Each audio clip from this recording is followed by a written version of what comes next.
গতকাল আমরা পড়েছি chapter 1, that was fundamentals, clear? এবং সেখানে আমরা পড়েছি মাইক্রোপ্রসেসর এন্ড মাইক্রোকন্ট্রোলার। কিন্তু আমরা পরে দেখেছি যে মাইক্রোপ্রসেসরের সাথে যদি পেরিফেরাল কন্ট্রোলার্স বা interface controllers plus flash memory plus EPROM memory plus RAM যোগ করা হয়, তখন টোটাল জিনিসটার নাম হলো কি? Microcontroller, clear? এবং তাহলে এখন যদি আমরা বলি মাইক্রোপ্রসেসর, তাহলে আমরা মাইক্রো কন্ট্রোলারই বুঝবো না? বুঝে নেই ব্যাপারটা। কাজে এখন থেকে আমাদের microprocessor and microcontroller same thing, they can be used interchangeably, clear? আচ্ছা, তাহলে মাইক্রোপ্রসেসর এমপিইউ বলি বা এমসিইউ বলি, they are now same thing, কারণ ব্যাপারটা তুমি বুঝে ফেলছো। আচ্ছা, যদি একটু ডিফারেন্স আছে, তাই না? কারণ মাইক্রোপ্রসেসরের ভিতরে মেমোরিও নাই, ইন্টারফেস কন্ট্রোলারও নাই, ফ্ল্যাশ মেমোরি নাই, প্রোটেকশন বিট নাই, লোড বিট নাই, মানে ফিউজ বিট নাই, গেল। তাহলে আমরা আরো জানছি মাইক্রোপ্রসেসর কাজ করা 4টা। ইট tax data, it tax command from the user via keyboard. It takes খাতা দেখে বলো, তুমি না মনে না থাকলে, it takes data from via keyboard, then it or খাতা দেখে বলো না পড়লে, or changes data in a way user demands. Finally it delivers result or output to the via display unit, clear? আচ্ছা, গুড, ভেরি গুড। এখন গত ক্লাসে আরো বলছি ইন্টারফেস কোথায় বসে, ইন্টারফেস কন্ট্রোলার কোথায় বসে? ইনপুট ডিভাইস অথবা এবং এমসিইউর মাঝখানে। কেন দরকার? তার মানে কি ওই দুইটা কম্পাটিবল না, সেই জন্যই তো। কম্পাটিবল হইলে তো কি সরাসরি লাগাই দিতে পারত, ক্লিয়ার? তাহলে তোমার বাসায় যে ল্যাপটপ আছে, ওখানে যে কিবোর্ড আছে, এখন বুঝতে পারলা এই কিবোর্ড সরাসরি মাইক্রোপ্রসেসরের সাথে সংযুক্ত না, মাঝখানে কি আছে? ইন্টারফেস কন্ট্রোলার আছে, ক্লিয়ার? আচ্ছা, এখন ধরো তোমার মাইক্রো কন্ট্রোলার, এর সাথে তুমি একটা লেড ডিসপ্লে কানেকশন দিবা, ইন্টারফেস কন্ট্রোলার লাগবে? কেন? ওটা বিতরিত আছে, ওটার বিতরিত আছে, ঠিক কিনা বলো? ঠিক না? এখন তাহলে কানেকশন দিতে হলে মাইক্রো কন্ট্রোলারের পিন থাকতে হইব না? হবে নি? একটা লেড কয়টা পিন লাগবে?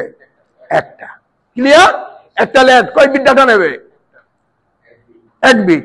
লেড কি ইনপুট না output device? Output device, clear? আচ্ছা, তাইলে এই আর্কিটেকচার দুই ধরনের, এক্সটার্নাল, বড় করে লেখে না, এক্সটার্নাল আর্কিটেকচার,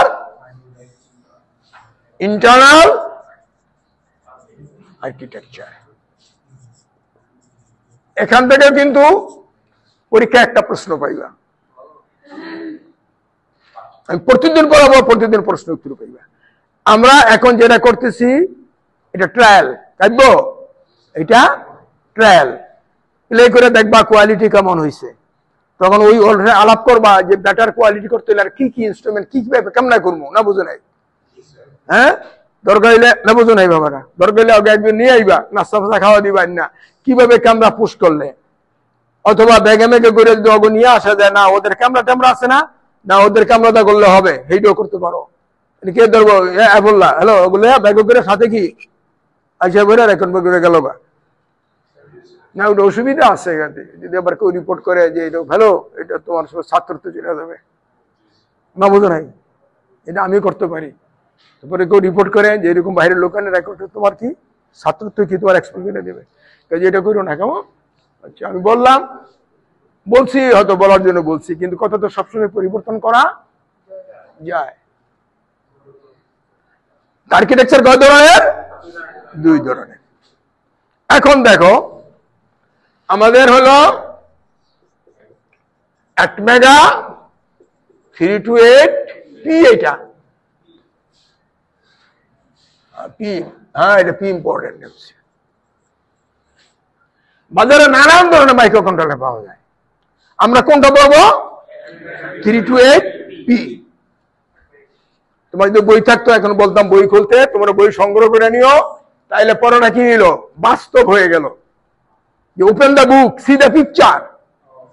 তুমি নিজে দেখলা, স্যার যা বলছে তা কি আছে? ঠিক আছে, ক্লিয়ার? তো আমি ছবিটা আঁকি। আমি যে তোমাদের প্রথম ক্লাসে বলছি যে তোমারে কিন্ডারগার্টেনের মতো এখানেই পড়ায় দেবো, এটা কি হচ্ছে না হচ্ছে না? হ্যাঁ, আবার সাথে তোমার বইও দিয়ে দিছি।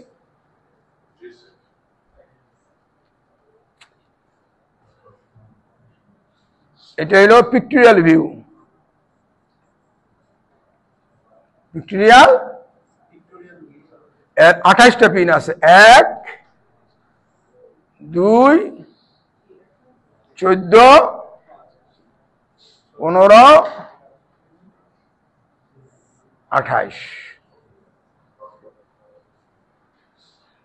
আমাদের এই মাইক্রো কন্ট্রোলারের ভিতরে গতকাল আমি তোমাদেরকে দেখাইছি কয়টা পিন আছে?